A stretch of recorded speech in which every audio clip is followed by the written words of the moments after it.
ఒక మలుపు. జ్ఞాని జీవితం మలుపు తిరిగింది. మార్పు చేతన మనసులో జరుగుతుంది. శ్రవణ మననాల వలన జరుగుతుంది. సుప్త చేతన మనసులో నిధిధ్యాసనం వలన వాసనాక్షయం జరిగింది.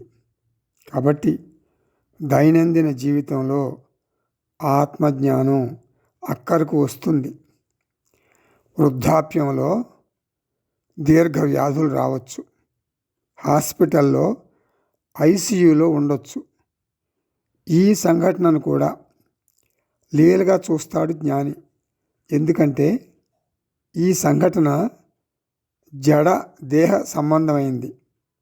ఏ దేహము మార్పులను తప్పించుకోలేదు. జలుబు చేస్తేనే తట్టుకోలేని వ్యక్తి ఐసీయూలో ఉంటే ఇంకెలా ఉంటాడు? జీవితంలోని సంఘటనలకు జ్ఞాని చెలించడు. మనశ్శాంతి కోసం ఆశ్రమాల చుట్టూ వెళ్ళవలసిన పని లేదు. ప్రపంచంలో ఏమి పరిణామాలు ఉండవు, అంటే చేంజెస్.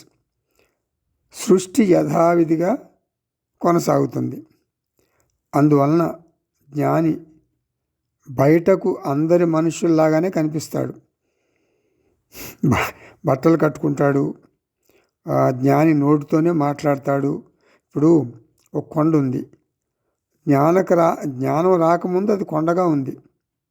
నీకు జ్ఞానం వచ్చిన తర్వాత కూడా అది కొండగానే ఉంటుంది.